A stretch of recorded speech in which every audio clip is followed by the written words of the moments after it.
Numerous experiments have demonstrated that people are more generous with money they've earned unethically. For instance, a salesperson who earns a big commission by misleading a client may mentally cordon off that money and be more willing to spend it on others. But research by Chicago Booth's Alex Emus and his co-authors find that there's a way to avoid the self-imposed penalty: psychologically launder the money by obfuscating its source.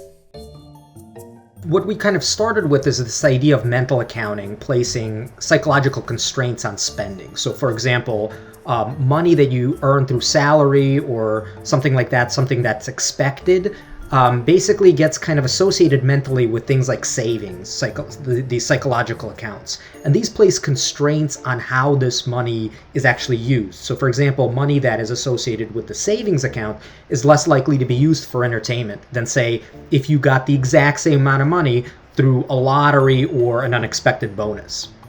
The researchers ran a study where participants either lied or told the truth for $20. So you know that you lied for $20 and we handed you the cash. Or you knew you told the truth for $20. After they received the $20, they were asked if they would like to donate some of it to charity. And not surprisingly, those who lied were far more likely to donate some of the money to charity than the people who told the truth. But for some participants, the researchers added another element to the experiment.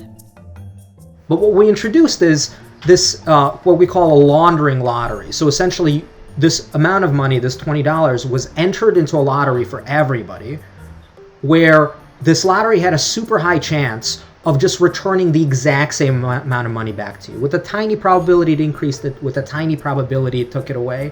But most people just got the $20 back. But this $20 was from a different source. Changing the source dramatically affected how people treated the money. Those who had initially earned the money by lying no longer felt the same inclination to donate. This money, just by going through this arbitrary lottery, was now spent as if it was basically earned ethically. So the liars spent $20 as if they earned this money from telling the truth. The researchers wanted to explore how people might use this effect to escape the spending constraints associated with unethical income. They ran another experiment in which participants could earn $15 for lying and then an additional $5 for doing something ethical. In one condition, they combined both the ethical and unethical money in a single envelope. In the other, they kept the money from each source separate. What we found out is that when we pooled money together, this basically gave people the flexibility to treat each dollar as if it was potentially earned ethically. And they just basically treated the entire pool as if it was ethically earned. There was no difference in the pooled condition where people earned most of it unethically than a condition where they just earned $20 by completely ethically. The study's findings have implications for, among other things, how individuals view their investment income.